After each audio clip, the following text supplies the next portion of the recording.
Dear Papa Dudut, itago niyo na lamang po ako sa pangalang LC. 47 years old, may nag-iisang anak at retired teacher mula sa isang public school.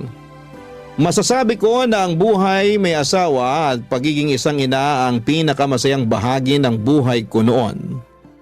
Mabuting lalaki kasi ang ibinigay ng Diyos bilang kabiyak ng buhay ko na si Ed. Nakilala ko siya noon dahil sa isang kaibigan nang pumunta ako sa bahay nila para makifiesta. Kaagad na gumawa siya ng paraan para makipagkilala sa akin. At aaminin ko na kaagad din akong na-attract sa kanya noon. Inakala ko pa noon na yun ang huling beses na magkikita at magkakausap kami. Pero hindi ko inaasahan na gagawa siyang muli ng paraan para magkalapit kaming dalawa. Pinuntahan niya ako sa school kung saan ako nagtatrabaho. May dala siyang prutas at bulaklak na para sa akin. Nang sumunod na araw, sa bahay naman siya dumalaw na may dala ring pagkain. Hanggang sa nanligaw na nga siya at hindi siya nabigo na tuluyang makuha ang pag-ibig ko. Nang magpakasal kami at magsama sa isang bahay bilang mag-asawa, doon ko na realize na hindi ako nagkamali ng lalaki na piniling mahalin. Dahil wala siyang ibang ginawa kung hindi ang iparamdam sa akin kung gaano ako kaswerte na siya ang napangasawa ko. Naging mapagmahal at responsable siyang asawa sa akin at tatay sa anak namin. Pero ang masayang pagsasama namin ay hindi pala talaga panghabang buhay.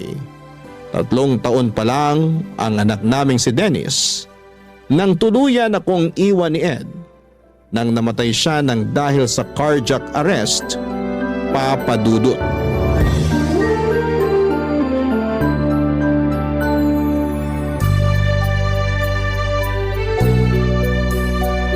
Ay, grabe. Nakakapagod maglaba kapag ganitong oras. Buti na lang hindi pa gaanong mataas ang araw sa likod ng bahay. Hindi rin masyadong mainit habang naglalaba ako kanina. Ano kayang pwedeng maluto para sa tanghalian namin ni Dennis? Teka, anong naaamoy ko? Oh, Ma, tapos na po kayong maglaba? Oo. Dineretso ko na rin ng sampay para kapag umaraw mamaya matuyo na rin kaagad. Mukhang napagod po kayo. Sandali lang po at pupunasan ko yung pawis sa noo nyo. Eto po, malinis tong tuwalya na hawak ko. Pupunasan ko lang po ang noo nyo. Masyado po yata kayong madaming nilaban. Hindi naman masyadong marami yon kasi nakapaglaban na rin ako nung nakaraang araw lang. Sabi ko naman kasi sa inyo, bumili na tayo ng washing machine para hindi na kayo napapagod sa paglalaba. Washing machine? Sus, makakasira lang ng mga damit natin yun. Pwede naman po na kahit mga pambahay na lang ang i-washing machine nyo. Tapos yung iba, kahit i-handwash nyo na lang kung gusto nyo po. Iha-handwash ko na lang para sigurado ako na malinis ang pagkakalaba ko sa lahat ng mga damit natin. Hindi pa masisira ang mga tela nun, lalo na yung mga pangalis mo na damit. Akin na nga yung tuwalya at ako na rin magpupunas sa pawis ko. Balikan mo na yung niluluto mo at baka masunog pa yun. Ay, sige po Ma. Papatayin ko na rin yung apoy sa kalan. Kasi luto na rin naman po yung karne ng manok doon. Maupo na rin po kayo kasi nakapaghain na rin po ako ng para sa tanghalian natin. Sige, at medyo gutom na rin ako. Ano palang niluto mo na ulam? Ang paborito nyo pong binakol, Ma. Ay, kaya naman pala amoy pa lang. Mukhang napakasarap na ng niluto mo kasi paborito ko. Sana nga po magustuhan nyo. Alam nyo naman po na hindi talaga ako madalas magluto. Nagulat nga ako nang may maamoy akong ulam mula sa kusina. Yung pala nagluluto ka na ng pananghalian natin. Nung makita ko kasi po kayong naglalaba kanina, naghanap na po ako ng pwedeng iluto sa ref natin. Sakto naman po ang mga ingredients na nakita ko para sa binakol na manok. Sana talaga pumasa sa inyo ang lasa ng niluto ko na yan. Eto, titikman ko na nang malaman natin kung lasang binakol ba yung niluto mo o baka mamaya lasang afritada o adobong manok pala ito. Ma, wala naman pong sarsaya na kagaya ng sa adobo o apritadang manok. Biro lang naman. Eto, titikman ko na talaga, ha? Masarap tong sinigang na manok mo, ha? Ma, Binakol po yan at hindi sinigang. Pero seryoso na anak, masarap tong niluto mong binakol na manok. Talaga po, Ma? Walang halong biro? Walang halong biro. Pwede ka na ngang mag-asawa sa sobrang sarap nitong niluto mo. Asawa agad, Ma? Hindi ba pwedeng girlfriend muna? Bakit, meron na ba? Nako, mukhang meron na nga. Kung meron man, ipapakilala ko po kaagad sa inyo. Saka, wag po kayong mag-alala. Hindi ko naman po pinapabayaan ang pag-aaral ko. Alam ko naman yon. Napakatalino mo kaya. Siyempre, kanino pa ba naman ako magmamana kung hindi sa paboritong mama ko? Para namang may iba ka pang mama ha. Kumain na nga tayo habang mainit pa tong masarap na binakol na niluto mo. Papa Dudut, simple lang naman ang naging buhay ng pamilya namin noong nabubuhay pa ang asawa ko. Sa construction site, nagtatrabaho si Ed bilang foreman at ako naman ay nagpatuloy sa pagtuturo ko sa school. Nang ipinagbuntis ko si Dennis, naging masela ng kalagayan ko. Kaya kinailangan ko nang mag-resign. Gusto ko na rin sanang bumalik sa pagtatrabaho noong nakapanganak ako, pero nakiusap si Ed na mag-focus na lamang daw sana ako sa pag-aalaga ng anak namin. Pinagbigyan ko naman siya kasi nangako siya. Nagagawin niya ang lahat para hindi kami mahirapan sa mga gastusin. Tinupad ni Ed ang pangako niya na yon. Kaya madalas siyang mag-overtime para madagdagan ang kinikita niya sa trabaho. At alam niyo, sa totoo lang, may bahagi ng sarili ko ang hanggang ngayon nagigilty pa rin dahil pakiramdam ko. Masyado kong iniasa lahat ng responsibilidad sa asawa ko. At yun ang naging dahilan para maaga niya kaming iwanan ng anak ko. Pero mula nang mawala siya ay nangako ako na gagawin ko ang lahat para maibigay ang lahat ng pangangailangan ng anak ko. Magpapakananay at tatay ako para sa nag-iisang anak namin ng asawa ko. Sinuklian naman ni Dennis ang lahat ng pagsusumikap ko para maitaguyod ang buhay namin. Naging napakabuti niyang anak sa akin. Nag-aral siya ng mabuti hanggang college hanggang sa napapansin ko noon na napapadalas na medyo ginagabi ng uwi ang anak ko, Papa Dudut.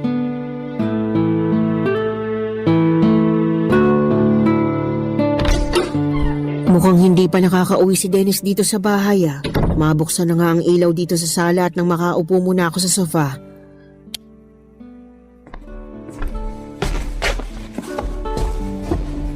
Ay, nakakapagod yung mga klase ko kanina. Ang hirap talaga kapag may bumibisita sa amin ng mga head teacher mula sa ibang school. Napakaraming dapat asikasuhin. Ma, nakauwi na po pala kayo. Kakadating ko lang dito sa bahay, nagpapahinga lang ako ng konti tapos mag-aasikaso na ako ng pagkain para sa hapunan natin. Nagugutom ka na ba? Hindi pa naman po. Uupo na lang din po muna ako dito sa sofa. Gusto mo bang buksan natin ang TV? Hindi na po, kasi wala naman po akong inaabangan na palabas sa TV ng ganitong oras. Sige, pero bakit parang napapadalas yata na ginagabi ka ng uwi ngayon? May inaasikaso lang po ako. Tungkol ba yan sa introduction ng research paper ninyo? Hindi po, Ma. Baka napapadalas na masyadong pagsama mo sa gimikan ng mga kaibigan mo ha? At napapabayaan mo ng pag-aaral mo. Wala namang problema sa akin kung kanino ka pa bumarkada, basta hindi makakaapekto sa pag-aaral mo. Hindi po ako gumigimik. Kasi wala rin naman po akong hilig sa paglalakwatsa o pagtambay sa kung saan-saan. Saka, konti lang din naman po ang kaibigan ko sa school. Ayoko rin ang nakikipag-usap sa kung sino-sinong estudyante na walang kinalaman sa subject ko. Mabuti naman. Pero bakit nga napapadalas na ginagabi ka ng uwi dito sa bahay? Ang totoo po, naghahanap po kasi ako ng trabaho. Trabaho? Para saan? Para sa OJT mo na ba yan sa susunod na taon? Hindi ba masyado pang maaga para asikasuhin mo ang OJT mo? Hindi po para sa OJT yung trabaho na hinahanap ko. Para saan nga? Nakukulangan ka na ba sa allowance na binibigay ko sa'yo? May gusto ka bang bilhin kaya nagdesisyon ka maghanap ng trabaho? Tumaas na bang tuition fee mo at hindi ka nang nagsasabi sa akin? Ma, Hindi po sa ganun. Hindi naman po kulang yung ibinibigay nyo na allowance sa akin. Madalas nga po na sobra pa. Wala rin po akong gustong bilhin na kahit na ano. At hindi rin po nagtaas ang tuition fee namin. Ang totoo, naghahanap po ako ng trabaho kasi plano ko na pong huminto sa pag-aaral ko. Ano? Anong sabi mo, Dennis? Nagbibiro ka lang, di ba? Pinaprank mo lang ako kaya sinasabi mo yan ngayon. Hindi po ako nagbibiro. At mas lalong hindi ko po kayo pinaprank. Seryoso po ako sa sinabi ko na hihinto na ako sa pag-aaral. Pero bakit nga? Anong pumasok sa isip mo basta ka nalang gumawa ng ganyang klaseng desisyon? Ma, sana po maintindihan niyo ang desisyon ko na to kasi sa totoo lang, hindi rin po ito madali para sa akin. Mas lalong hindi madali para sa akin yung sinasabi mo. At hindi kita maiintindihan hanggat hindi mo pinapaliwanag na maayos kung bakit gusto mong huminto sa pag-aaral. Sorry po, Ma. Kailangan ko lang po talagang gawin to kasi buntis po yung girlfriend ko. May girlfriend ka? Opo. At magkakaanak na po kami kaya kailangan ko po siyang panagutan. Ito po ang dahilan kung bakit nagdesisyon ako na hindi na mag-e-enroll sa susunod na semester. Magtatrabaho na lang po ako para sa magiging anak namin. Papa Dudut, masasabi ko na maswerte ako sa dalawang lalaki na ibinigay sa akin ng Diyos. Responsable at mabait na asawa si Ed. Pati na rin sa malambing at matalino kong anak na si Dennis. Akala ko talaga noong mawala si Ed ay hindi ko nakakayanin na magpatuloy pa sa buhay. Mula kasi nang maging mag-asawa kami, lahat ng bagay sa buhay ko ay nakaplano ng kasama si Ed. At paano ko pa susundin ang mga plano na yon kung hindi ko na makakasama ang asawa ko? Iniisip ko na lamang na kailangan ko pa ring magpakatatag para sa anak ko. Dahil ako na lang ang pwedeng asahan ni Dennis, Papa Dudut. Mabuti na lamang at lumaki talagang mabait, malambing, masunurin at matalinong bata ang anak ko. Hindi niya ako binibigyan ng sakit ng ulo at bonus na lang talagang mahusay siya sa mga klase niya. Masasabi ko rin na marami siyang namana sa tatay niya. Kasama na doon ang hilig na bumuo ng mga malalaking pangarap para sa hinaharap.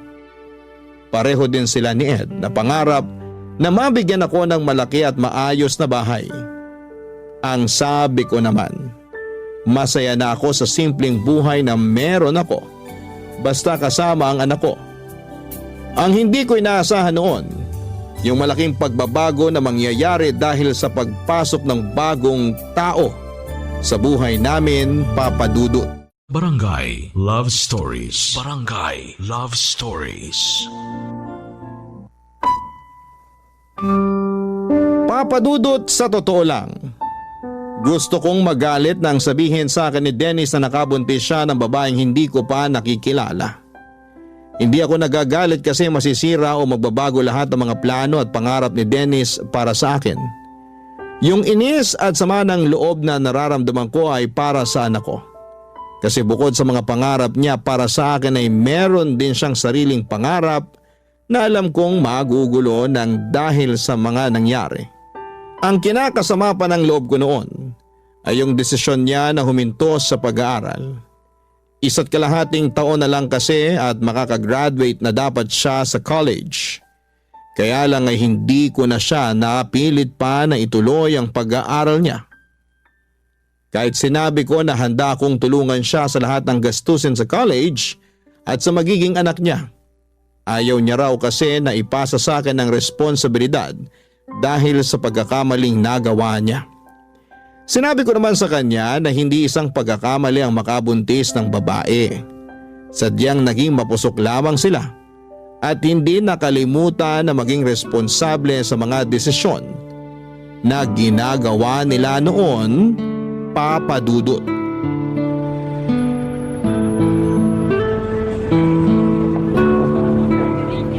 Malapit na tayo sa bahay namin, Kyla.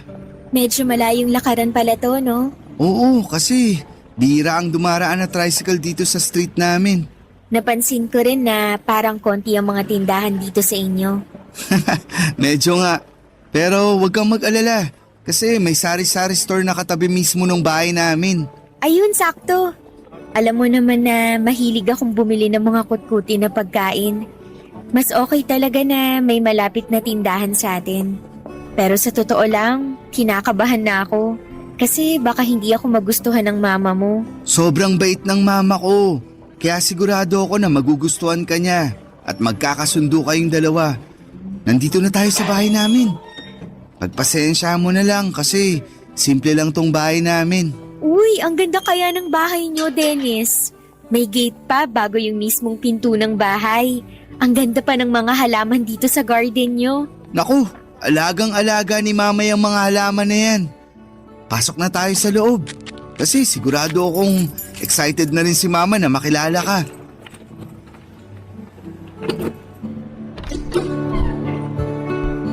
Ma, nandito na po kami ni Kyla.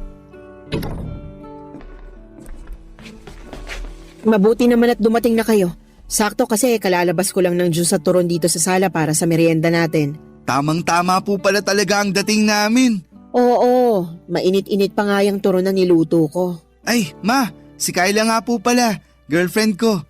Kyla, si mama. Magandang hapon po, ma'am. Anong ma'am? Mama ako ni Dennis at hindi ako teacher sa bahay na ito.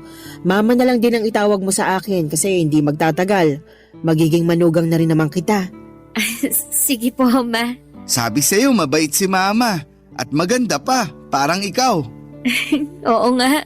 Maganda talaga ang mama mo, lalo na sa personal. Magaling ka talaga pumili ng girlfriend na ipapakilala sa akin, Dennis.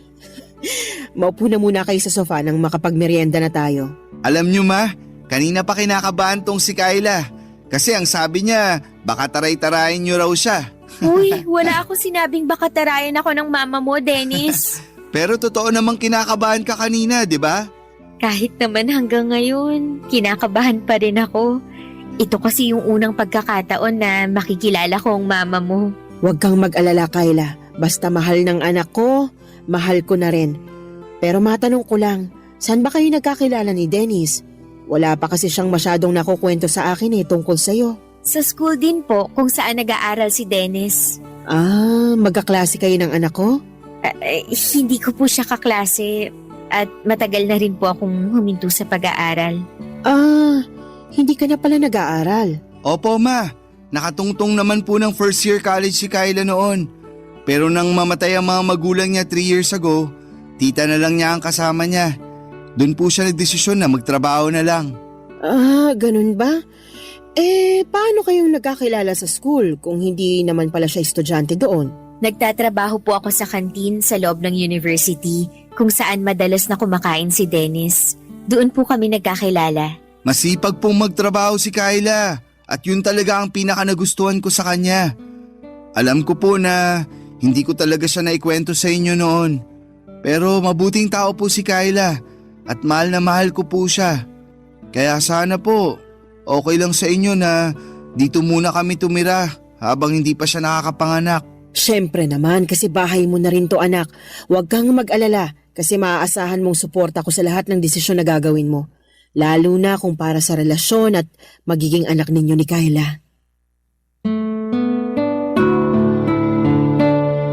Papadudot, wala talaga akong alam na kahit na ano tungkol kay Kyla. Ni hindi ko alam na may girlfriend na pala ang anak ko. Ang akala ko noon ay nakafocus siya sa pag-aaral niya, yun pala ay may ibang tao na siyang binibigyan ng atensyon, papadudot. Pero noong araw na nakilala ko naman si Kyla, ang naisip ko kaagad ay makakasundo ko siya dahil mukha siyang mabait na babae. Nalaman ko rin noon na halos 3 taon na pala ang tanda niya kay Dennis.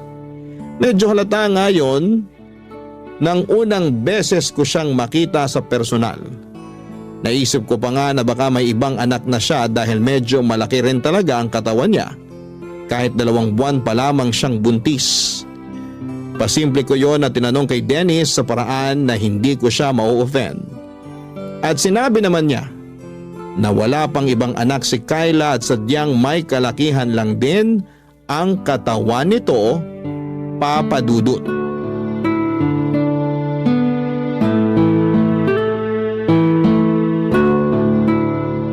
Ma, gagabihin po pala ako ng uwi mamaya. Huwag niyo na po akong hintayin ni Kyla na magapunan. Ipagtatabi na lang kita ng ulam para mabilis kong mainit pag uwi mo dito sa bahay.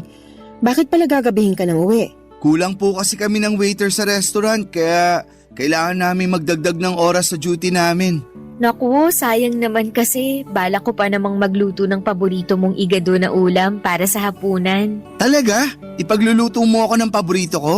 Oo, kaya nga plano kong sumama mamalengke mamaya kay mama eh. Pwede mo pa rin namang iluto yung paborito ko, Kyla. Hindi na nga lang tayo sabay na makakapaghapunan kasi ayoko mapuyat ka sa paghihintay sa akin. O sige, pero siguraduhin mo na kakainin mo yung iluluto kong ulam ha? Kahit sunog pa yung luto mo, kakainin at uubusin ko lahat yan. Grabe ka naman! Hindi pa naman ako nakapagluto ng sunog na ulam nung nagtatrabaho pa ako sa kantin. Joke lang naman yun. Ikaw naman oh, akala ko naman nakatikim ka na ng sunog na luto ng girlfriend mo. Naku ma, masarap po magluto si Kyla. Ay talaga? Opo, kasi minsan binibigyan niya pa ako ng pagkain na niluto niya sa bahay nila kapag wala siyang pasok sa kantin. Malapit lang din po kasi yung bahay ng tita ko sa university kung saan nag-aaral dati si Dennis. Kapag wala po akong trabaho, dumadaan po siya doon para saglit na dalawin ako o makipagkwentuhan sa akin. At kapag aalis na po ako, palagi na po siyang may pabaon na pagkain sa akin. Kaya pala may mga oras noon na maaga kang umaalis ng bahay natin. Akala ko may inaasikaso ka lang na para sa mga klase mo eh. Opo ma, pero never ko naman pong pinabayaan ang pag-aaral ko kahit nanliligaw pa lang ako nun kay Kyla. At kahit po boyfriend ko na si Dennis, palagi ko rin pong pinapaalala sa kanya na mag-focus sa pag-aaral niya. May isang beses lang po talaga na naging mapusok kami. Sorry po ma. Nako, huwag nyo nang isipin yun kasi hindi na natin mababago yung mga nagawa nyo noon at yung mga nangyari noon. Mas mahalaga ngayon na mag-focus tayo sa present, lalo na sa future na para sa baby ninyo. Tama po kayo. Kaya magsisipag talaga ako sa trabaho para sa pamilya na to. Teka, kailangan ko na nga rin po palang umalis kasi baka malate pa ako. O sige, mag-iingat ka anak. Opo ma, lalabas na rin po ako ng bahay. Bye-bye po. Bye Kyla. Bye! Mag-iingat ka!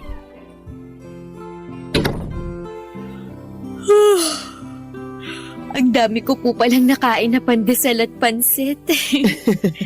Napansin ko nga rin yan.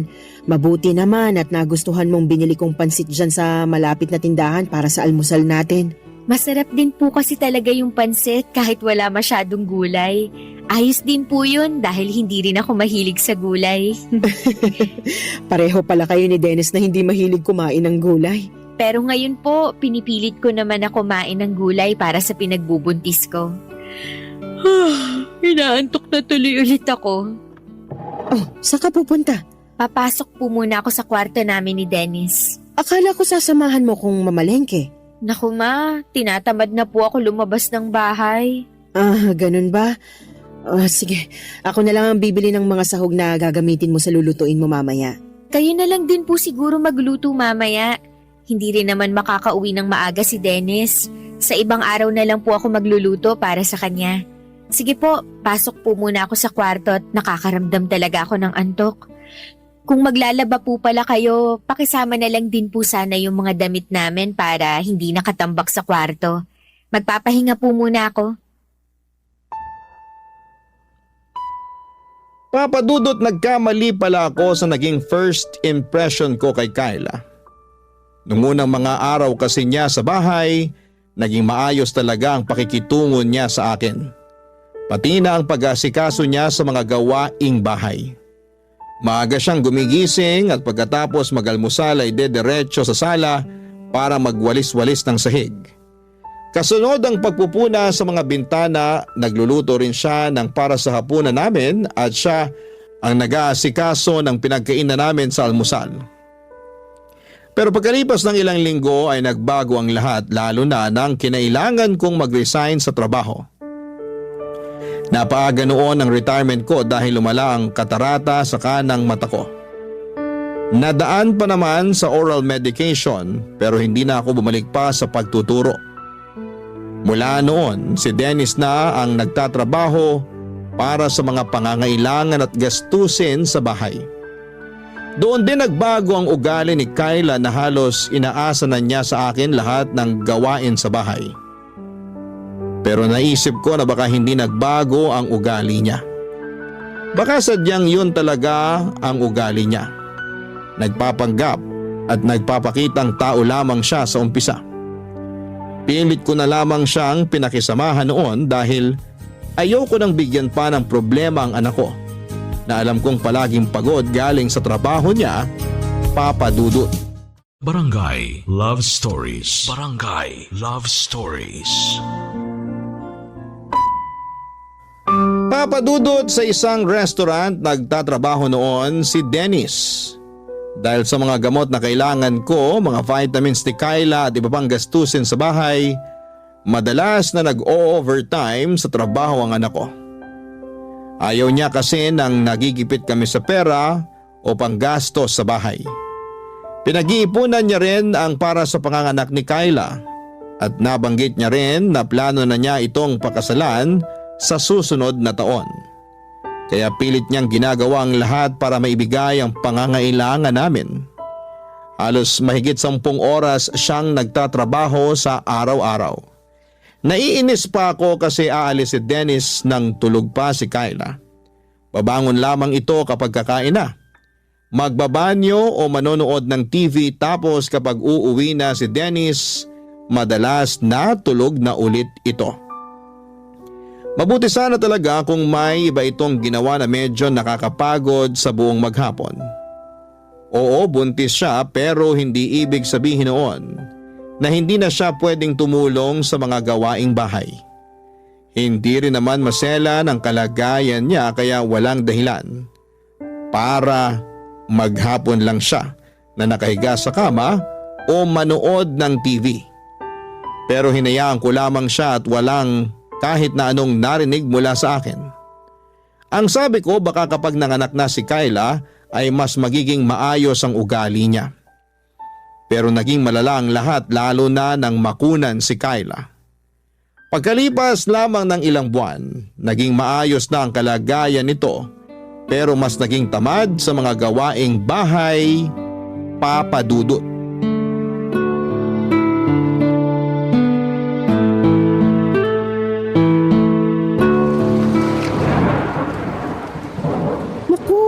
Lakas ng ulan sa labas ng bintana kung kailan naman patapos na ako dito sa niluluto ko. Mababasa pa yung mga nilaban ko kahapon. Mapakuha ko na nga lang muna yun kay Kyla. Kyla! Kyla! Pakisilong muna nga muna yung sinampay sa labas bago pa tuluyang mabasa ng ulan. Kyla! Naririnig mo ba ako? Ang sabi ko pakisilong muna yung mga sampay natin. Hindi ko na maiwan tong niluluto ko rito, Kyla. Sige po, ma. Isisilong ko na po. Mabuti naman at lumabas na rin siya ng kwarto.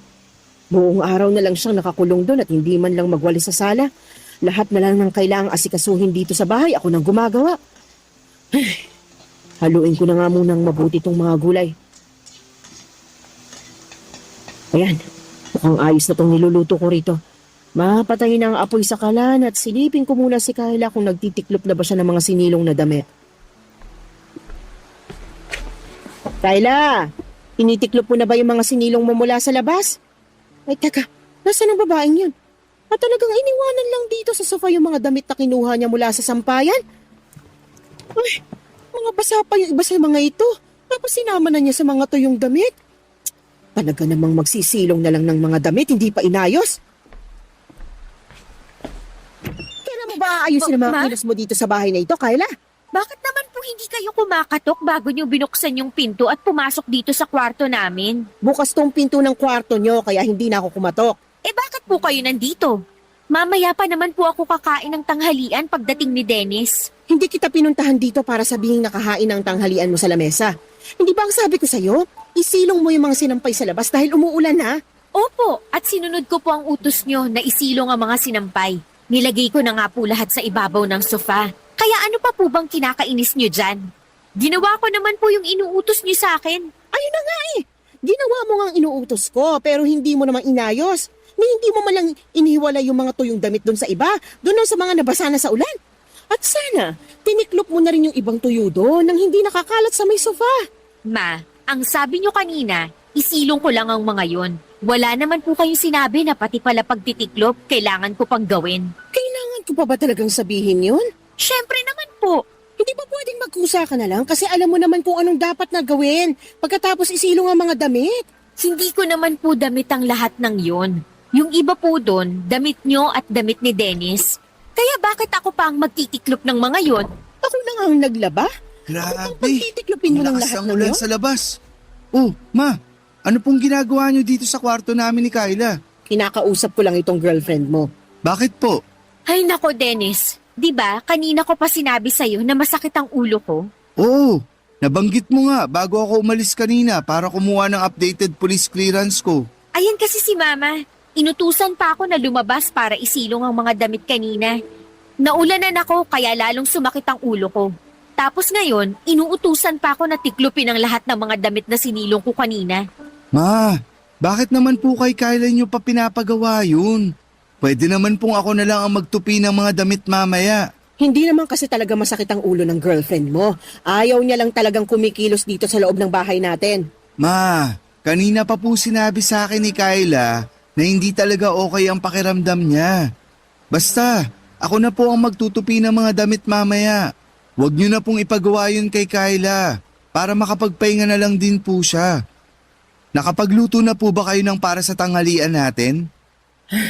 Oo, maghahain na ako para sabay-sabay na tayo makakain ng tanghalian. Papadudot, 7 buwan na ang ipinagbubuntis ni Kyla nang makunan siya dahil naging mahina ang puso ng baby niya. Grabe ang pagdadalamhati ng anak ko noon at halos 1 linggo ko siyang hindi makausap ng maayos. Mabuti na lang at pagkalipas ng 2 linggo mula nang mailibing ang anak ni Kyla, nakita ko na muling nagkaroon ng direksyon ng buhay niya. Nang mga panahon na yon ay madalas ko siyang nakakausap tungkol sa mga naging pagsisisi niya sa nangyari sa buhay niya. Sinabi ko na may malaking dahilan kung bakit nawala ng maaga ang anak niya. Parang yun nangyari sa akin noong maaga rin akong nabiyuda. Isa sa mga dahilan yon para mas lalo kaming maging matatag at sinabi ni Dennis na magfo-focus na lamang daw siya sa amin ni Kyla. At sa plano niya na pakasalan ito sa susunod na taon, kung ano ang pagsusumikap na ginagawa ni Dennis sa buhay ay kabaliktaran naman ang ginagawa ni Kyla sa bahay namin. Lumala ang pagiging tamad niya sa bahay at may mga oras na kapag nakikisuyo ako na tulungan niya ako sa ibang gawain, kagaya ng pagwawalis sa sala o pagluluto, palagi niya akong sinisigawan at sinasabi niya na abala ako sa pagsa-cellphone niya. At nang minsang magkasagutan pa kami ni Dennis, nang dahil sa kanya ay gusto ko talagang magalit sa anak ko dahil mas kinampihan pa nito ang babae na yon kesa sa akin ang nanay niya. Pero pilit ko na lamang na pinalampas ang lahat noon at patuloy na tiniis ang ugali ni Kyla. Pero ang isang bagay na hindi ko talaga natansya noon ay nang makita ko si Kyla na nakikipagharutan sa isang lalaki sa may mismong harapan ng gate ng bahay namin. Tinawag ko siya noon pero hindi niya ako pinansin tapos ay tinarayan pa. Hindi ako nakatiis pa kaya naman nilapitan ko sila, pinalis ko yung lalaki at pilit na pinapasok si Kyla sa loob ng bahay papadudot.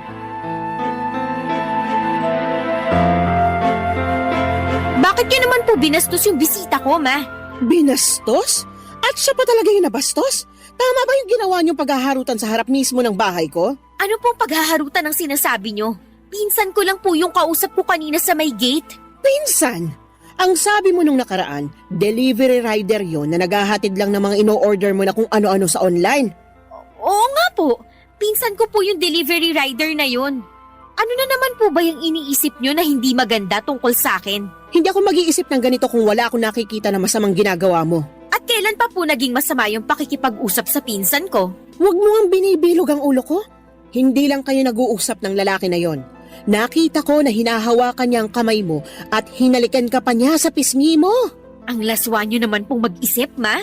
Ang hirap po sa inyo. Lahat na lang ng ginagawa ko dito sa bahay na to, mali sa paningin nyo. Kailan ka ba gumawa ng tama? Ultimo pag-aasikaso ng mga kailangan gawin dito sa bahay, hindi mo naman ginagawa ng tama. Magpapalaba ka na nga lang ng mga damit mo, hindi mo pa ilagay sa tamang lalagyan. Pati na nga ang mga pinagkainan mo, basta mo na lang iniiwan sa lababo. Kita nyo na? Napakarami nyo naman pong issue sa akin. Kanina, yung pakikipag-usap ko sa labas ng bahay. Ngayon naman, pati ang bawat kilos ko dito sa loob ng bahay nyo, sinisita nyo na. Alam nyo, mabuti pa, magpahinga na lang ako sa kwarto namin ni Dennis. Sumasakit na naman po kasi ang ulo ko dahil sa ingay nyo. Sandali lang, Kyla. Hindi Aray pa ko tayo nga! tapos mag-usap. Bitawan nyo nga ang braso ko. Huwag mo kasi akong talikuran dahil nag-uusap pa tayo. Pwede po bang hayaan nyo na lang akong pumasok sa kwarto namin? Tapos ano? Magkukulong ka na naman dyan buong araw? At lalabas ka na lang kapag kakain na? Kung may issue po kayo sa akin, si Dennis na lang po ang kausapin nyo. Papasok na po ako sa kwarto kasi ayoko na po makipagtalo sa inyo. Sabi ng hindi pa tayo tapos Nasasaktan mag-usap. na po ako. Bitiwan nyo nga po yung braso ko. Ano pong nangyayari dito? Nasa pinto pa lang ako. Naririnig ko na po ang mga sigawan nyo. Mabuti naman at umuwi ka na. Si mama kasi, kanina pa ako sinisigawan. Tapos ang higpit pa ng hawak niya sa braso ko. Tingnan mo oh. Halos magmarka na ang kamay niya sa balat ko. Ma, bakit nyo naman po sinisigawan at sinasaktan si Kyla? Hindi ko siya sinisigawan at mas lalong hindi ko siya sinasaktan. Gusto ko na kasing magpahinga, pero ayaw niya pa akong papasukin sa kwarto natin. Ano ba talagang nangyayari dito? Yung girlfriend mo kasi, nakita ko nakikipagharutan sa ibang lalaki dyan sa labas ng bahay natin. Doon pa talaga sa may gate natin. Kyla, ano tong sinasabi ni Mama? Hindi naman totoo yon. Hindi totoo? Kahit nakita ko na hinawakan niya ang kamay mo at hinalikan ka niya sa pisngi mo? Pinsan ko nga lang po kasi yon na binibigyan niyo ng mali siya. Kung nabibilog mo ang ulo ng anak ko, huwag mo ko igaya sa kanya. Hindi mo ko maloloko, Kyla. Pwede po bang tigilan niyo na nga po yung kakaisip ng kung ano-ano tungkol sa akin? Alam ko naman kasi talaga na ayaw niyo sa akin kaya gusto niyo akong siraan sa anak niyo. Hindi kita sinisiraan sa kanya. Nagsasabi lang ako ng totoo. Nagsasabi lang din po ako ng totoo. Sadyang marumi lang po ang isip niyo kaya kung ano-ano na lang yung lumalabas sa bibig niyo. At ako pa talaga ngayon ang madumi mag-isip? Sino pa po ba? Kayo lang naman po yung walang tigil sa pagbabantay sa bawat galaw ko dito sa bahay na to. Teka, wag na nga kayong magsigawan ni Mama, Kyla. Hindi naman kasi ako nag-umpisa nito. Yang mama mo. Palibasa, sampid lang ako dito sa bahay kaya ginaganyan niyo na lang ako. Tama na. Huwag ka nang umiyak. Gusto ko lang naman talagang magpahinga muna. Pero ayaw niya akong papasukin sa kwarto natin. Palagi niya na lang binabantayan bawat kilos ko dito. Kulang na nga lang, pati paghinga ko dito sa loob ng bahay na to, bantayan niya. Tama na. Huwag ka nang umiyak. Sige na, pumasok ka na muna sa kwarto natin. Pero Dennis! Ma, mamaya na lang po tayo mag-usap. Gusto ko na lang din po sana munang magpahinga. Papa Dudut, matagal ko nang napapansin ang mga kakaibang kinikilos noon ni Kyla na pinagsasawalang bahala ko lang madalas. Kapag nakalis na si Dennis ng bahay papunta sa trabaho niya, maririnig ko na si Kyla sa loob ng kwarto nila na halos bumubulong na parang may kausap. Minsan nang nasilip ko siya sa loob ng kwarto nila. Nakita ko na may hawak siyang cellphone at nakangiti habang parang kinikilig sa kausap niya. Napapadalas din yung lalaki na kausap niya noon na pumunta sa may gate ng bahay namin.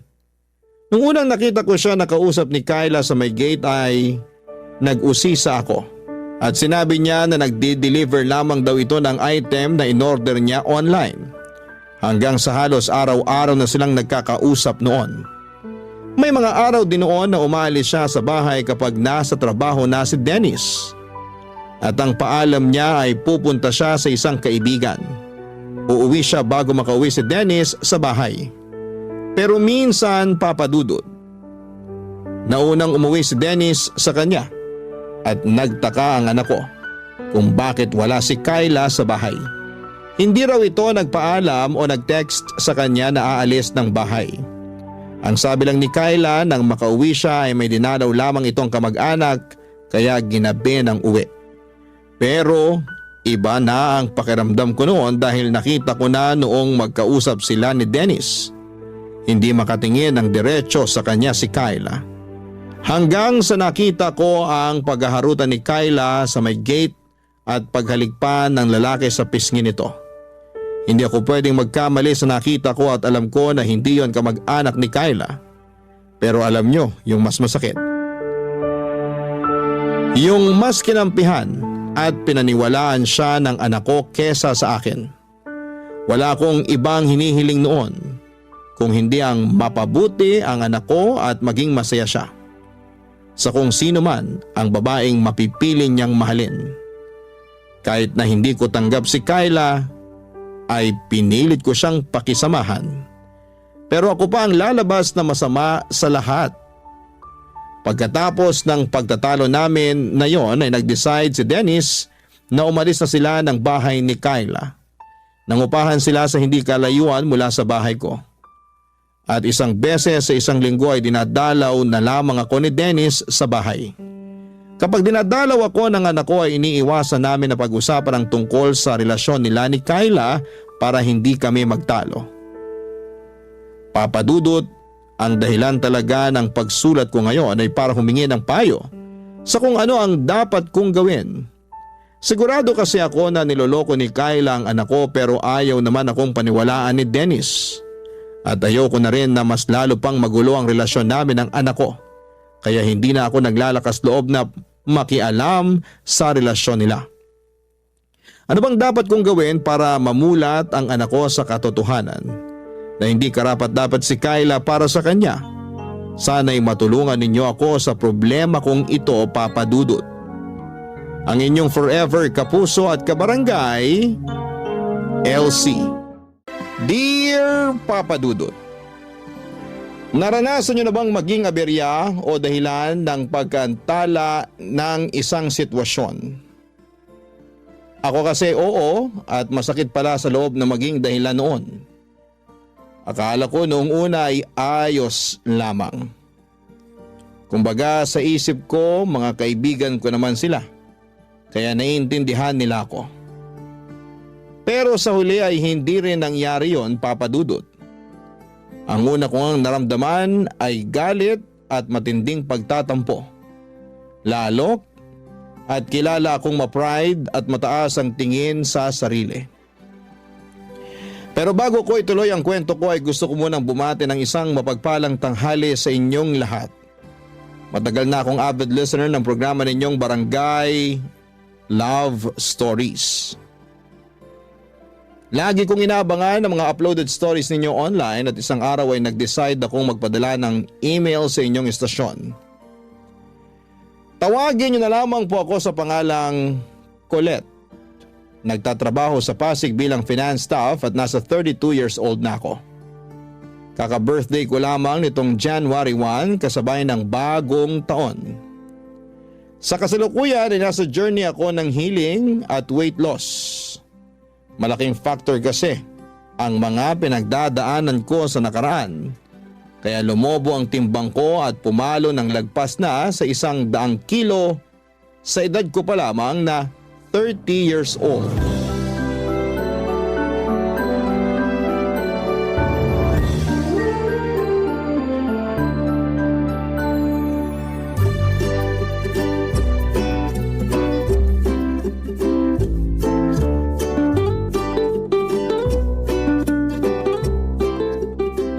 Grabe, ang dami namang masarap dito.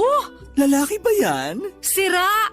Bakit naman ako maghahanap ng lalaki may boyfriend na akong tao? Meron nga, pero sira ulo naman. Hayaan mo na. Ako nga hindi na masyadong ini-stress ang sarili ko sa kanya eh. Hindi ko lang mapigilan. Di mo kasi deserve na harap-harapang pagmukaing tanga, lalo nung pinaghintay ka niya dun sa date nyo. Nagkausap na naman kami. Sabi niya sinugod daw sa ospital mama niya. At sa taranta niya hindi nakapagsabi sa akin. Ay, ganun ba? Oo, kaya wag ka namang gigil dun sa tao. Kumusta na raw ba mama niya? Okay naman, nakalabas sa ospital. Inatake lang ng high blood kakakain ng maalat at matabang pagkain. Nag-birthday kasi yung ate niyang umuwi from US, kaya naghanda sila ng bongga. Sayang nga eh. Hindi ako naimbitahan kasi may seminar kami nun sa office. Nakita ko pa naman sa pictures na in-upload nila sa Facebook yung mga handa nila. Ay! May lechong baboy, crispy pata, inihaw na manok at liempo, at iba't ibang klase ng ulam. May masarsa, may masabaw, merong din pansit, spaghetti carbonara. Tapos yung mga paborito kong dessert na mango float at coffee jelly. Hala siya. O bakit? Nakakatakam naman talaga yung mga yun eh. Bigla tuloy ako nagutom. Nando na tayo. Pero papaalala ko lang sa'yo, nakakakain lang natin ng lunch. Ay talaga? Oo, Isang oras pa nga lang nakakalipas. Dami ko rin nakain ha. Sarap kasi ng bulalo na niluto mo eh. Thank you. Pero hindi ako makapaniwalang 1 oras pa lang ang lumipas. Akala ko kasi 3 oras na. Grabe namang mga dragon mo na yan sa tiyan. Seryoso nga. Nagugutom na nga ulit ako, kaya eto. Naghahanap na ako ng ma-order online. Totoo? Oo, ito. Tingnan mo. Tingnan mo. Ano kayo masarap kainin? Hala si auntie. Bakit ba? Nagugutom nga yung tao eh. Hindi naman kita pinagbabawalang kumain. Kung gusto mo, go ka lang.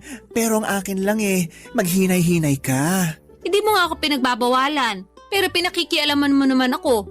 Kakawalang gana tuloy kumain. Wow ha? Ikaw? Mawawala ng gana sa pagkain? Pwede ba hindi mo ako may eme? Tigilan mo ako, Colette. Kilalang kilala mo na talaga ako. Aba syempre, para na tayong magkapatid. Kaya nga bilang nakakatanda mong ate, pinagsasabihan kitang ayus-ayusin mo yung pagkain mo. Lalo na yung mga kinakain mo. Pansin ko kasi marami ka na namang instant noodles sa cabinet. Tapos puro processed food yung nasa freezer mo. Marami ka rin soft drinks at junk food. Nag-grocery ka ba? Oo, kahapon lang. Lumagpas nga ako sa budget ko kasi marami akong kinuwang hindi naman kasama sa listahan ko. Nakaka-tempt naman kasi. Pero okay lang naman. Wala rin naman pagkain na nasasayang sa akin. Kaya pala nagulat ako. Kasi pang 5 tao yung supply mo kahit mag-isa ka lang dito sa apartment mo. Baka nakakalimutan mo. Pumupunta ka rin dito at pinagluluto kita katulad na lang nung kinain mong bulalo kaninang tanghalian. Oo, pero di ka tulad mo. Para lang akong pusa kumain. Kape-kape lang sa umaga, wala pang asukal. Tapos half rice lang sa tanghali at dasal na lang sa gabi. Ang boring naman ang buhay mo. Hindi kaya boring yun, no? Ikaw lang nagsasabi niyan. Basta, for me, boring yon. Kung ako siguro nasa sitwasyon mo, baka nategi na ako. Ay, ang OA naman. Tegi talaga agad. Oo. Sa bilis ko magutom, hindi ko kaya magdasal na lang sa gabi. May lang naman yung dasal. Pero alam mo namang di na ako nagdi-dinner, di ba? Oo. Tamang water na lang ako. Kasi bakit pa ako kakain? Gabi na rin naman. Hindi na ako magugutom noon dahil tulog na ako. Buti ka pa hindi nagugutom. Ako kasi kahit tulog, mas nananaig yung kalam ng sikmura kahit kumain naman ako ng pagkarami-rami bago matulog. So, no choice. Babangon talaga ako para mag-midnight snack. Grabe naman yung kahit kumain ng pagkarami-rami. Buti hindi ka binabangungot. Hindi naman ako naniniwala dun. At saka, mas babangungutin lang ako pag hinayaan ko magutom ako. Ay, iba rin. Kaya mabuti pa, tulungan mo na lang ako mamili ng masarap na merienda. Pasa ko dyan. Ako nga lang, di ba? Ako lang ang kakain, wag ka na. Papadudot, bata pa lamang ay tabain ako. Ako yung tipo na mahanginan lamang tumataba na. Malakas din kasi akong kumain at aaminin ko ng pagkain ang naging takbuhan ko kapag stress ako sa personal kong buhay at sa trabaho. Katulad na nga lang noong nasa bingit ng alanganin ng relationship ko sa aking longtime boyfriend. Bukod sa pinsang kong si Percy ay wala akong masyadong ka-close sa mga kaopisina ko. Kaya wala rin akong mapagkwentuhan sa kanila. Para sa akin ay malaki ang tutulong ng pagkain upang gumaan ang nararamdaman ko. Nagsimula ang hilig ko sa pagkain at minsan ko pa ngang binansagan ang sarili ko na certified foodie. Pangarap kong matikman ang lahat ng pagkain sa mundo. Meron akong obsession sa pagkain na nagsimula noong bata ako kung saan ay pribilehiyo sa akin ang makakain ng masarap lalo na at mahirap lamang kami. Maaga pang namatay ang nanay ko at nung nagkaroon ulit ng kinakasama ang tatay, nuknukan naman ang kadamutan sa pagkain ng madrasta kong yon. Sa kanya ko naranasang magutuman kaya ang ginagawa ko ay nagtatago ako ng pagkain at palihim na kinakain yon. Sa pagpapatuloy ng hindi maayos na relasyon ko sa aking boyfriend, itinuong ko sa pagkain ng lahat ng sama ng loob at hinanakit ko sa mga pagkukulang niya sa akin. Kaya nga makalipas lamang ng halos 2 linggo, nadagdagan ng 5 kilo ang timbang ko. Pumalo na ako noon sa 115 kilogram.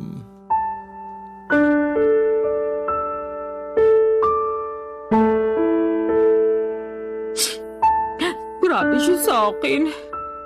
Hindi ko akalain na pagsasalitaan niya ako na masasakit. Alam naman niya mataba ako eh. Lalo niya pang pinamukha yun sa akin. Napakasira ulo talaga niyang ex mo. Mabuti naman natauhan ka na't hiniwalayan mo na. Hindi naman ako yung nakipaghiwalay eh. Siya. Ay, wow ha! Oo, kasi tinapat niya na ako. Hindi na raw niya ako mahal. Hindi na raw niya nakikita ang sarili niya na pagkakasalan ako. Kaya yun, nakipag-iwalay na siya sa akin. Ang hindi ko lang maintindihan, bakit kailangan ka pa niyang pagsalitaan ng masakit? Ano ulit yung sinabi niya? Na mataba ka? Oo, baboy daw ako. Tapos nalilitan pa siya sa baboy. Kinumpara pa niya ako sa balyena. Ala, tala. Hindi naman totoo yun eh. Anong hindi totoo? Ikita mo naman tong katabaan ko, di ba? Sabi niya para raw akong balyena na may paa at paggala-gala sa lupa. Ang kapal naman talaga ng mukha ng lalaking yan, no? Kung makapagsalita, akala mo kung sinong perpektong nilalang ng Diyos. Fit lang siya, ha? Matangkad na rin, sige. Pero mukha naman siyang dugong. Grabe ka naman dun sa tao. Anong grabe doon? Totoo naman. Lapad din ang nguso niya, tapos laki rin ang mata. Kung papangitan lang naman, may ibubuga talaga siya. Isama mo pa yung ugali niya, aba, may kalalagyan talaga siya sa impyerno. Doon, katabi ng trono ni Satanas. Pero ayun nga, hindi pa rin ako makapaniwala na ipagpapalit niya ako sa iba dahil lang sa pagiging mataba ako.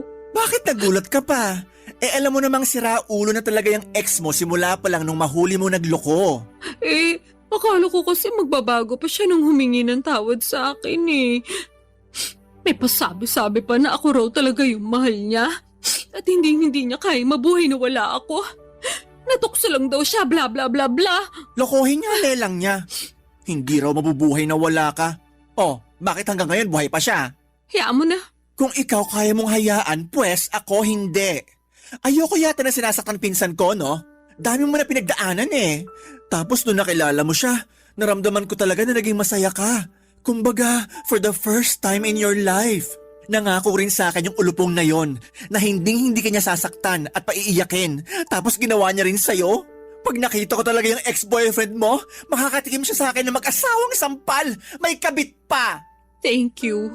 Pero kung ako sa'yo, hindi ko na hayaang madungisan niya yung mga kamay ko. Hindi niya deserve ng atensyon mo. Kaya siguro iniisip niya na okay lang sa kanya yung ginawa niya sa'yo kasi di mo kayang patulan. Hindi naman ganyan pagkakakilala ko sa'yo ha. Palaban ka eh. Oo, pero napagod na lang ako. Naghabol na ako sa kanya nung nakipaghiwalay siya sa akin. Nagmakaawa ako pero pinamukha niya lang sa akin kung gaano ako kapangit at kung walang kwentang tao dahil sa pagiging mataba ko. So, tama na yun. Once is enough, ika nga. Once is enough din, masampal ko lang siya. Kapal na pagmumukha. Alam mo, ibang klase na rin mga tao ngayon, no? Anong ibig mong sabihin? Yun bang sila na nga yung nagloko, sila pa yung may ganang mga insulto ng tao. Hindi na lang lumisa ng mapayapa, papunta sa kabilang buhay. Dami pa sinasabi. Mema naman. Anong mema? Mema sabi, ganon. Kainis eh. Sa bagay, totoo rin naman. Pero, totoo rin naman na mataba ako. Na-stress nga ako lalo kasi nadagdagan pa ng 5 kilo yung timbang ko. Yun lang, pero di naman totoo na wala ka ng kwenta dahil lang sa timbang mo. Sa bagay. Kaya nga mema lang yung ex mo. Ay, sipahin ko talaga yan eh. Ay nako, hindi ko talaga mapigilan magalit. Nakakairita. Tama na. Sige ka, baka sa sobrang galit mo dyan atakihin ka na lang bigla sa puso. Grabe ka naman sa atakihin sa puso. Kasi kita ko na yung mga ugat mo sa mata Ako'y natatakot para sa'yo. OA ka rin talaga eh. Mabuti pa, o-order na lang ako ng makakain natin. Ha? Gutom ka na naman? Oo, nakakapagod palang umiyak tapos sa maling tao pa. Kaya ayun, ginutom ako. Dahil dyan, kakain ako.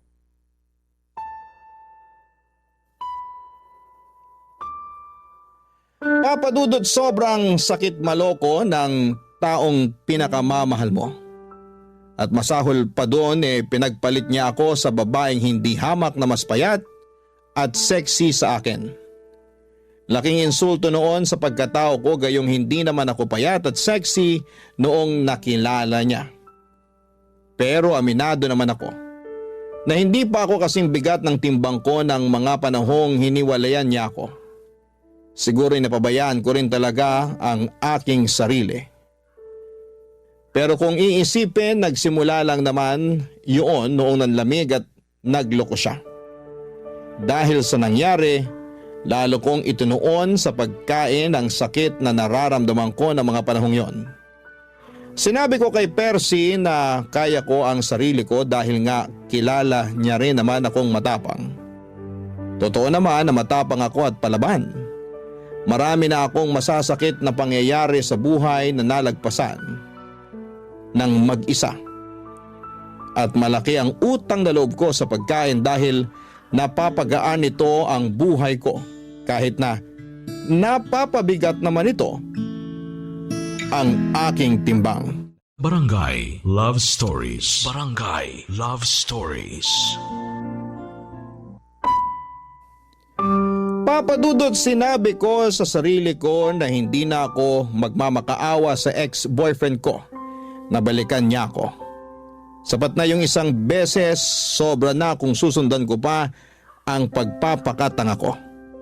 Napakaraming lalaki sa mundo at hindi lang naman siya ang huling lalaki na makikilala ko, at dahil nga punong-puno ako ng tiwala at kumpiyansa sa sarili na wala akong dapat baguhin sa pagkatao ko dahil ex ko naman ang nagloko.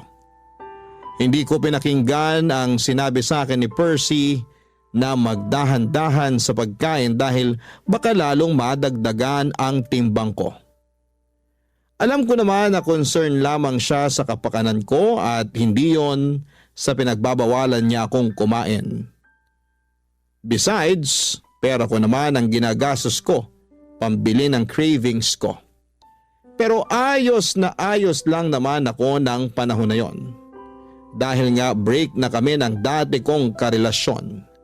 Nagkaroon na ako ng maraming oras para pagtuunan ng pansin ang ibang aspeto ng buhay ko. Tulad na lamang ng paggala kasama ang aking mga college kabarkada.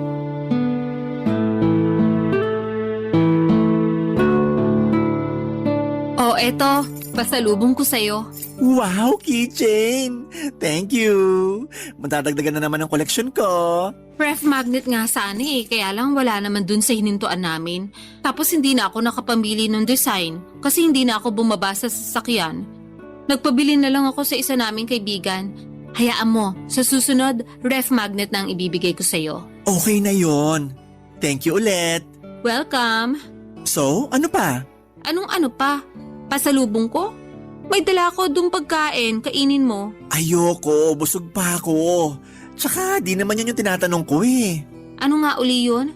Nakalimutan ko na kasi. Di ba nagpapakwento ko sa'yo bago mo inabot sa akin tong pasalubong mong keychain? Ay oo, kaya lang, nasa na nga ba tayo sa pinag-uusapan natin? Ay nako, nasa 30 ka pa lang pero ulyanin ka na. Sabihin mo na lang kaya, kaysa inaano mo pa ako. Inaano ka dyan? Wala akong ginagawa sa'yo, no? Ay, bahala ka na nga dyan. Eme lang, ikaw naman, di ka na mabiro? Kilala mo ko, hindi talaga ako mabibiro. Kaya sabihin mo na lang sa akin kung ano yung tinanong mo bago ko ibigay sa iyo yung keychain. Oo na, kamahalan. Pero ayun nga, Tinatanong ko kung ano pang ginawa niyo ng mga barkada niyo dun sa resort. Sabi mo lang kasi maganda. Tapos nag-swimming kayo. Yun lang?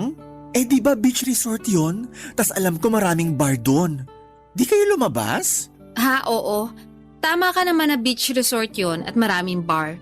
Pero sila lang yung lumabas, hindi ako sumama. Ay bakit? Hindi naman ako umiinom eh. Ngek, di mo naman kailangan uminom ng hard drinks. Meron naman mga ladies drinks doon. Kung ayaw mo pa rin, sana nag-juice ka na lang for the sake of party-party. Pagod ako noon, kaya nagpaiwan na lang ako sa tinuluyan namin. At saan ka naman napagod? Saan pa ba? E di sa biyahe. Tsaka after ng dinner na yun, nakapag-swimming na kami nung hapon hanggang gabi nung nagkayayaan sila. Kaya nga dapat mas lalo mong sinulit yung stay nyo doon. Di ka ba nakikinig? Pagod na nga ako. Ayoko na maglakad. Feeling ko hindi ko na kayang humakbang that time. Ay, ang OA talaga? O hindi OA yun na. Sinasabi ko sa'yo pagod ako. Oo na. OA, kaya natulog ka na lang pag alis nila. Actually, pag alis nila, nagpunta ako sa malapit na restaurant para kumain. Grabe, ang sarap pala ng pagkain nila doon. Medyo pricey nga lang pero sulit na sulit. 10 out of 10, babalikan! Wow! Wala nang energy para sumama sa mga kaibigan, pero may energy pumunta sa malapit na restaurant at kumain. Ano namang masama doon? Kumain lang naman ako. Naubos ko rin kaya yung order ko. Wala akong sinayang na pagkain, no? Hindi ka naman talaga marunong magsayang ng pagkain. Ay oo naman, marami kayang nagugutom ngayon at yung magutuman ang pinaka-iyokong pakiramdam sa mundo. Alam ko naman yon, kaya sige, move on na tayo. Hindi ako makakapag-move on sa sarap ng mga in-order kong pagkain. Parang ang naiwan pa sa dila ko until now, nalalasahan ko pa. Baka naman di ka lang nag-toothbrush ha? Napakabaliw mo talaga. Eme lang. Oh, ano pa? Anong ano pa? Kinabukasan, ano pang ginawa nyo? Wala naman. Swimming lang ulit pero sa beach na kami nun. Wow, nakakamiss din mag-beach. Sakto lang. Kasi nilamig na ako agad kaya umahon na ako. Tapos nag-sunbathing ako since tirik naman yung araw. Then may dumaan na naglalako ng ice cream na avocado flavor. Ayun, napabili tuloy ako. Wow, ibang klase. Nilamig, tapos nag-ice cream. Oo, alam mo namang paborito ko yung avocado, di ba? So, hindi ko matanggihan. Nakaapat na apa nga ako. Uy, buti hindi sumamatsan mo. Hindi naman. Bakit? Grabe naman yung apat. Tiba-tiba si Manong sa'yo for sure. Hayaan mo na. Basta ako nag-enjoy sa ice cream ko. Parang wala ka namang ibang ginawa doon kundi kumain. Actually, tama ka. Kumain lang ako ng kumain. Ang susarap kasi ng mga pagkain doon. Tsaka naisip ko, hindi naman kami lagi nandun Kaya dapat sulitin ko na. Papa Dudut, masaya talaga ako na makasama sa out of town at beach trip namin ng mga college friends ko.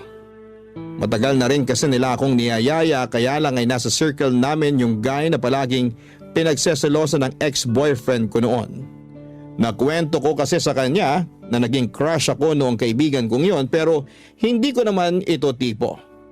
Binasted ko pa nga noong nagtapat saktong graduation namin. At matagal na yon, bago pa kami nagkakilala ng ex ko. Pero patuloy pa rin niyang pinagseselosan yon hanggang sa pinag-awayan na namin ang pagsama ko sa mga gala ng barkada ko. Hindi nagtagal ay nagka-jowa rin naman ang kaibigan namin yon at nauna pa ngang kinasal sa amin. Pero patuloy pa rin siyang pinagseselosan ng boyfriend ko kaya ako na mismo ang umiwas sa mga yaya ng barkada ko. Nagtampo pa nga sila sa akin pero pinaliwanag ko naman ang panig ko, Papa Dudut. Sa huli nauunawaan naman nila at narespeto ang kahilingan ko. At dahil nga wala naman akong kaklose sa mga kaopisina ko ay hindi rin ako nakakagala o nakakalabas. Masasabi ko na malaking bagay sa healing journey ko ang mga travel namin. Pangarap ko rin kasing makarating sa iba't ibang panig ng Pilipinas, lalo na't kumikita na ako ng pera at wala pa naman akong sariling pamilya. Kaso aminado ako, nasa tuwing gumagala kami mabilis akong mapagod at hapuin. Kahit nga ilang minutong paglalakad hinihingal na ako. Kaya mas gusto ko na lamang na magstay sa hotel at kumain. Bagay na sa tingin ko ay unti-unting kinainisan sa akin ng mga barkada ko. Kaya nga kinuwento ko yon kay Percy at ang solusyon niya ay simulan ko na raw ang Oplan Balik Alindog program. Bilang unang hakbang ay nag-enroll ako sa gym kung saan ay matagal na siyang miyembro, Papa Dudut.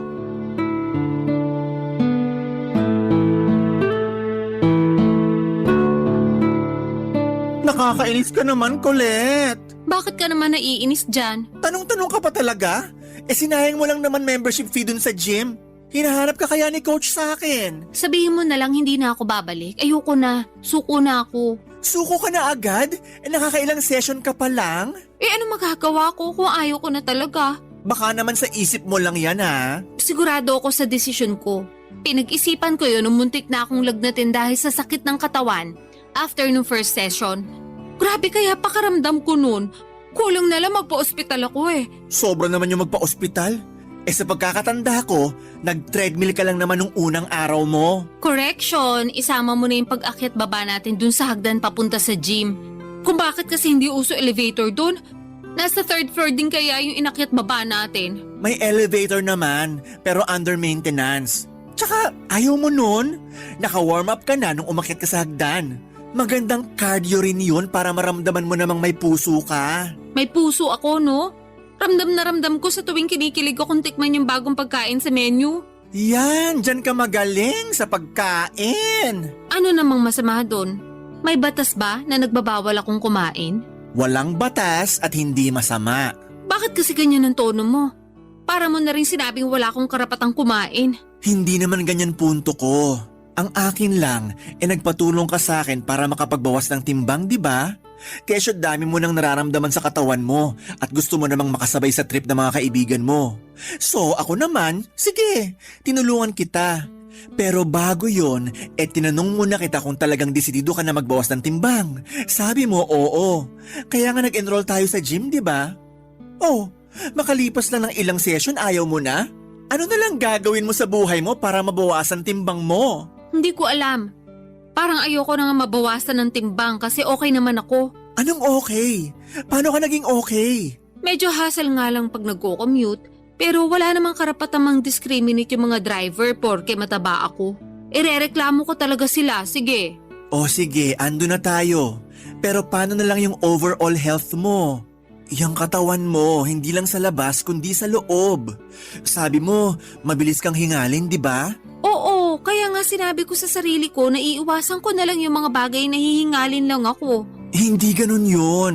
Ano bang pinagsasasabi mo dyan? Hindi mo iiwasan. Dapat solusyonan mo. Ganun yun. Yang hingal mo, resulta yan ng hindi mo pag-exercise at sobrang pagkain. Dinamay mo na naman yung mga pagkain ko. Wala naman sa yung ginagawa yung mga pagkain. Tsaka mas hinihingal nga ako sa pag-exercise. Kulang na nga lang lumaylag dila ako nung nagte-treadmill ako. Tapos yung machine na parang umaakit ka sa hagdan. Stair climber? Oo, yun nga. Grabe, tagapawis ko dun ah. Ewan ko ba, umakit na nga ako ng hagdan na hanggang third floor tapos pagkaganunin pa ako ni coach. Ano yun? Naglolokohan na lang ba kami? Hiyang-hiya naman sa'yo si coach.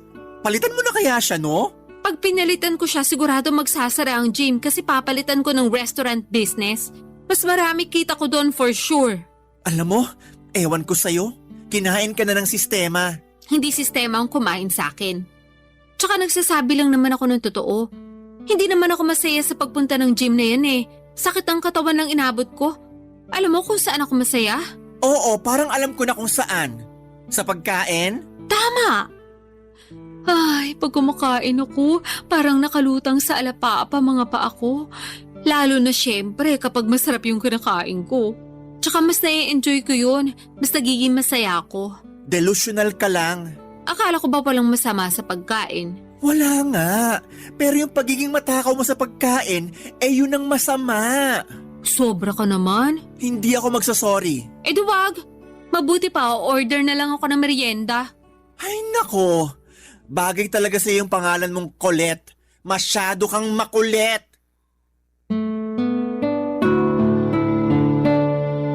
Sa totoo lang, Papa Dudut, Mabibilang sa daliri ko sa kamay kung ilang beses lamang akong pumunta sa gym na pina-enrollan sa akin ni Percy. 1, 2 o 3 lang yata, tapos ay ayoko na. Totoo naman na sayang yung pera na binayad ko sa membership fee, pero hindi na lamang ako nang hinayang doon dahil ayoko na. Suko na ako. Unang session pa lamang namin ay sobrang sakit na ng katawan ko. Halos hindi na ako makakilos na para bang akala ko ay mamamatay na ako ng mga panahong yon. Pero dahil sinabi ng pinsan ko na normal lang naman daw yon, nagpatuloy pa ako ng ilang session pa. Kaya lang ay hindi ko talaga kaya, Papa Dudut. Ako pa naman yung klase ng tao na hindi nagtitiis kapag nasasaktan na. Well, siguro ay nagawa kong tiisin yung pagiging unfaithful sa akin ng damukol kong ex-boyfriend. Pero pinangako ko sa aking sarili na yun na ang huling bagay na titiisin ko. Kaya kahit naiinis sa akin si Percy dahil sa hindi ko pagiging desidido na magpapayat ay wala na akong pakialam pa. Dahil doon ay natuon ulit ang atensyon ko sa labis na pagkain upang mabawasan ang aking stress. Barangay Love Stories. Barangay Love Stories. Papa Dudut, mabilis na lumipas ang 3 buwan mula sa dati kong timbang na 115 kilo ay pumalo na ako sa 150 kilograms. Sobrang taba ko na at ang bigat-bigat na ng katawan ko. Dagdag pa yung palagiang pagsama ng aking pakiramdam. May mga araw na ayoko nang bumangon sa higaan para pumasok sa trabaho dahil nakakapagod mag-asikaso. Bukod doon ay nahihirapan din ako mag-commute dahil sa timbang ko. Kita ko na rin sa salamin na lumulobo talaga ako ng husto. Lumaki ang mga braso ko at hita at nadagdagan ng 1 layer ang bilbil ko sa tiyan at sa leeg ko. Umumbok din ang aking mukha at hindi ko na makita dahil sa dagdag na taba ng aking leeg. Doon ako nagsimulang ma-frustrate habang binabalikan sa isipan ko kung ano-anong klaseng pagkain ang kinain ko noong nakaraang 3 buwan. Na-realize ko na sobrang daming carbohydrates, maalat at matatamis na pagkain ng walang pasubali kong nilantakan. Malala kapag magkaka-period na ako dahil nandun yung magkikrave talaga ako sa iba't ibang unhealthy food and drinks. Tapos nung isang beses ay hindi ako dinatna ng menstruation ko. Akala ko'y delay lang pero dahil praning ako ay nagpakonsulta na ako sa isang OB gynecologist. Doon ko napag-alaman na may PCOS ako o Polycystic Ovarian Syndrome. Bilateral din. Ibig sabihin po nun ay 2 ovary ko ang merong cyst na nakakaapekto sa aking hormones. Bukod doon ay lumabas sa laboratory exam ko na may type 2 diabetes din ako. Dahil sa mga sakit ko ay lalo akong na-frustrate at imbes na gawin ng payo sa akin ng mga doktor na magbawas ng timbang ay kabaliktaran noon ang ginawa ko. Mas lalo akong nagpakalango sa pagkain, Papa Dudut.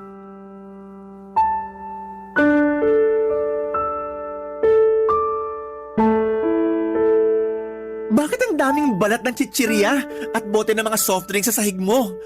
Pati dun sa kusina, meron ka pang iniinit na ewan ko kung ano sa microwave. Ano ba yun ha? Ah, yun ba? Tirang spaghetti yun.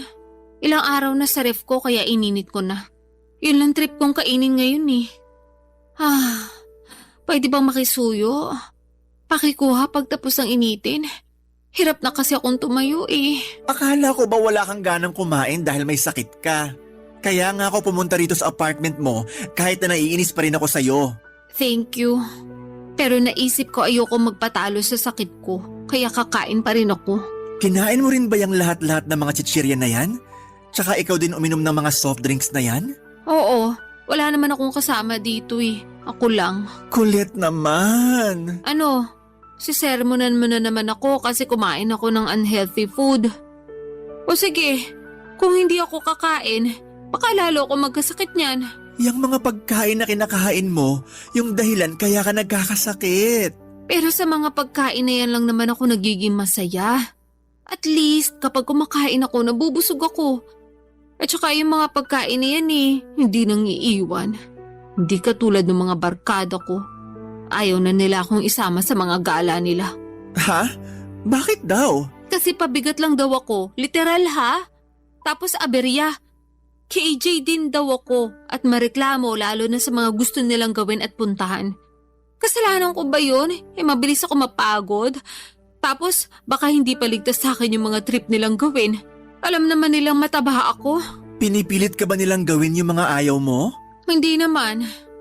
Pero ramdam ko yung disappointment nila sa akin. May isa pa nga na nagsabi na sana hindi na lang ako sumama kung magstay lang din daw ako sa hotel. Sobra naman. Pero totoo rin naman Nakakapanghinayang naman talaga. Lalo bihira lang kayo pumunta dun sa lugar. Kaya dapat sulitin nyo na. Sinusulit ko naman kaya nga kinakain ko lahat ng pwede kong kainin. Kaya lang hindi nila yun maintindihan. Palibhasa, hindi sila ang nasa posisyon ko. Alam mo, gusto kitang kampihan kasi pinsan kita. Pero may point din naman yung mga barkada mo. Siguro nga mas mabuti pa na hindi ka na nila isama kaysa naman ganun palagi yung tingin nila sa'yo. Yun bang pabigat tsaka aberya? Kasi masakit din naman sa part mo yun. Pero yun nga, di ko rin sila masisisi. Hindi mo ba talaga nakikita na dapat may baguhin ka rin sa sarili mo? Di na muna para sa iba, kahit sa sarili mo na lang. Alam ko namang meron pero hindi ko alam kung paano mag-uumpisa. At saka natatakot ako na baka huli na ang lahat lalo na meron na akong nararamdaman sa katawan ko. Nakapagpa-check up ka na ba? Oo, sa OB-gynecologist at saka sa endocrinologist. May PCOS ako at saka type 2 diabetes. Mataas din ang creatinine ko at saka blood pressure. Santisima, bata-bata mo pa pero napakarami mo ng sakit. Kaya nga Kailan ka pa ba nagpa-check up? last week lang.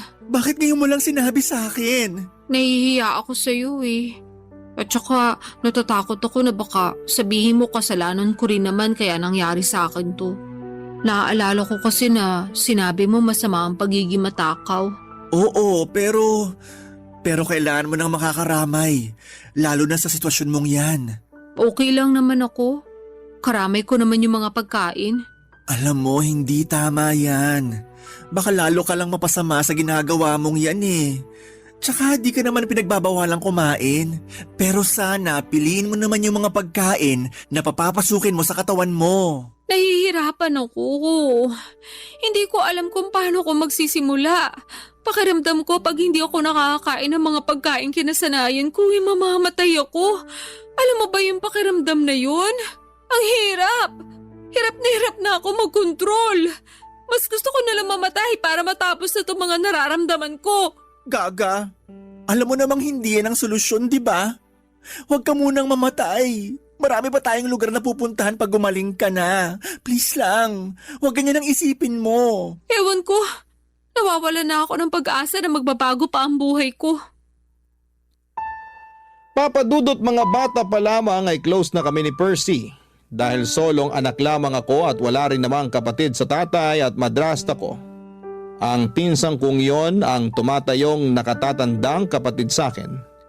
Hindi naman nagkakalayo ang edad namin, 2 taon lang ang tanda niya. Marami na kaming pinagsamahan at malaki talaga ang naitutulong niya sa buhay ko. Lalo na sa pag-encourage sa akin na magbawas ng timbang.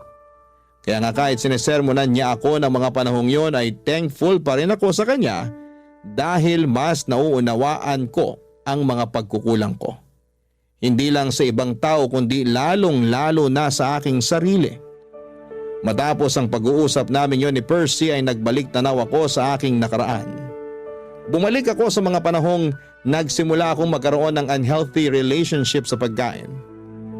Alam ko kasi na walang kasalanan ng mga kinakain ko sa kondisyon ko dahil ako mismo ang nawala ng kontrol.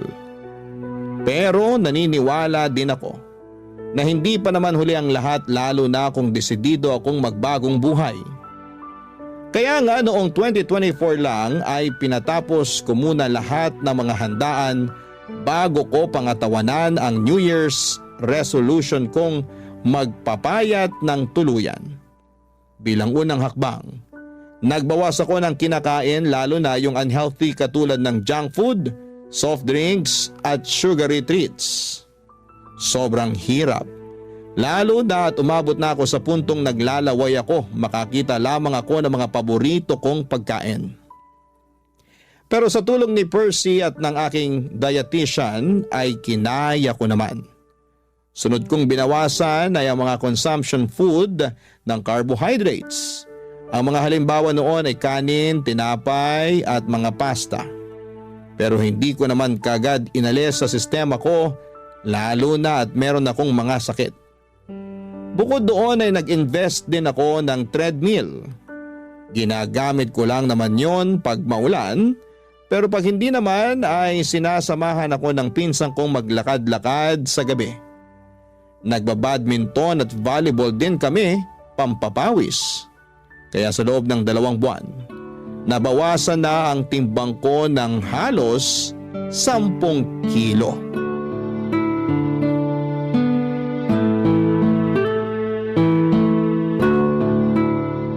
Ang intense nung double match natin dun sa 2 foreigner. Oo nga, parang professional. Ayun, talo tuloy tayo. Hayaan mo na, at least mga gwapo naman sila. Kuwota mga mata ko sa silay. Sa bagay, ako rin naman. Gusto ko yung kumukorte talaga yung mga abs sa damit kasi pawis na pawis. Ay, sinabi mo pa. Pero speaking of pawis, grabe pawis ko dun sa laro natin Tagaktak! Ako nga hingal na hingal eh. Kulang na lang lumaylay dila ako sa court para pa akong hahapuin ng wala sa oras. Pero wala naman akong hika Mabuti naman. Kinabahan ako sa'yo eh. Nahalata ako nga sa reaksyon ng mukha mo. Kaya sinabi ko, Santissima, maawa naman sa'yo. Dami mo nang nararamdaman. Huwag na sana dumagdag pa yan. hindi naman siguro. At saka alam mo ba pakiramdam ko, unti-unti nang gumagaling ang katawan ko. Talaga? Oo. Di ba nabawasan na ako ng timbang? 10 kilo rin yon. Kaya nga alam ko na mataba pa rin ako, pero malaking bagay na rin sa akin yung 10 kilong yun, no? Oo naman. Hindi mo yun ma-achieve kung hindi mo piniling tulungan ang sarili mo. Baka nga imbis na makapagbawas ka ng ganun madagdagan pa ng 10 kilo yung timbang mo kung nagpatuloy ka lang sa pagkain. Kaya nga nangihinaya lang ako kasi ngayon ko lang na-realize ang importansya ng pangangalaga sa kalusugan sa pamamagitan ng pagkain ng tama. Nahihiya ako sa sarili ko dahil hinayaan kong tumaba ako ng ganito. Nawalan ako ng kontrol sa pagkain kasi akala ko yun lang yung kakampi ko sa lahat ng mga problema ko sa buhay. Ay, sa totoo lang, nahihirapan pa rin akong disiplinahin ang sarili ko. May mga araw na okay lang, magaan, na itatawid yung araw, pero meron na mabigat talaga. Paanong mabigat? Yung bang hindi ko mapigilang umiyak kasi nabitin ako sa pagkain na kinain ko. Na gusto ko pang kumain ng marami, pero alam kong hindi naman pwede. Nararamdaman ko yun lalo kapag magkakaroon na ako. Alam mo na, hirap maging babae.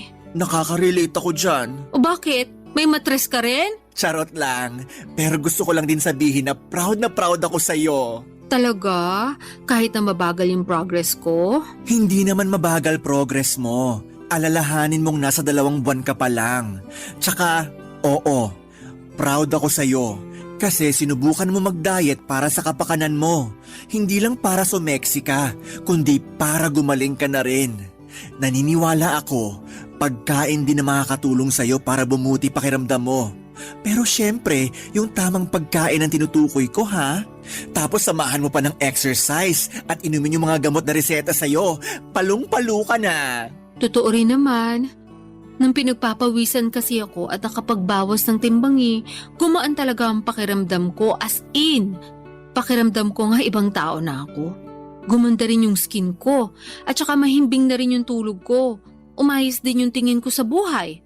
Kung dati madalas ako mawala ng pag-asa, ngayon alam kong may magandang bukas na naghihintay sa akin pag nagpatuloy at nagtiyaga ako sa ginagawa ko. Ganyan nga. Kaya proud talaga ako sa iyo eh. Alam ko na hindi madali pero kinakaya mo. Grabe, bilib na bilib ako sa iyo. Pinagmamalaki kita. Thank you. Pero kung tutuusin, hindi ko naman to magagawa kundi dahil sa'yo. Ikaw yung nandyan para tumulong sa akin kahit na maraming beses ako naging pasaway. Siyempre, parang kapatid na turing ko sa iyo. Mahal kita kahit na nung una pasaway ka. Pero mas mahal kita ngayon dahil minamahal mo na ang sarili mo. Salamat ulit. Walang anuman. O basta ha, nandito lang ako para sumuporta sa iyo. Sasamahan kita sa paggaling mo. Kalmahan mo lang din kasi yung pagtaba nga inaabot ng ilang taon, pagpayat pa kaya. Yan din kasi yung pangunahing rason ng karamihan kaya sila nadadapa sa pagbabawas ng timbang. Yun bang minamadali nilang resulta? Wala namang buto na pag tinanim mo ngayon, tutubo na bukas. Sipag, tiyaga, disiplina at consistency ang kailangan para ma-achieve mo yung mabuti at magandang resulta para sa sarili mo. Papadudot malayo pa pero malayo na rin naman ako. Sa kasalukuyan ay nasa 95 kilograms na lamang ako. Patuloy ang mga bagay na ginagawa ko para mabawasan ang timbang ko. Pero hindi lang ako doon nakafocus dahil ang pangunahing dahilan ko talaga ay gumaling ako. Maraming mabubuting bagay ang dulot ng pagbaba ng timbang sa akin. Mas naging aktibo na rin po ako sa iba't ibang bagay at sports. Hindi na rin ako madalas hapuin at higit sa lahat ay natutuhan kong kumain ng tama at masustansya na naaayon sa kailangan ng aking katawan. Hindi ko pa na-achieve ang goal weight ko pero hindi ako susuko lalo na ngayon na mas mahal ko na ang aking sarili. Sabi nga nila kapag maayos ang tingin mo sa iyong sarili ay naapektuhan noon hindi lang ang iyong pananaw, kundi maging ang relasyon mo sa mga bagay at tao na nasa paligid mo. Bilang nasa paglalakbay pa ako ng paggaling at pagbabawas ng timbang, sinama ko na rin po sa bucket list ko ang makapag-counseling upang ipakonsulta ang mga karanasan ko na naging dahilan para maging obsessed ako sa pagkain. Yun din kasi ang sabi ng dietitian ko. Sadyang ako lang yung hindi pa handa ng mga panahong yon. Maraming salamat po Papa Dudut, sakaling mapili po ninyong i-area ang sulat ko sa programang Barangay Love Stories. Malaking bagay na makapagbigay ako ng inspirasyon sa ating mga kabarangay. Susulat ako ulit para mag-update sa latest kong timbang at kung sakali na makahanap na rin po ako ng panibagong pag-ibig. God bless po sa inyong istasyon and more power pa. Ang inyong forever kapuso at kabarangay, Colette.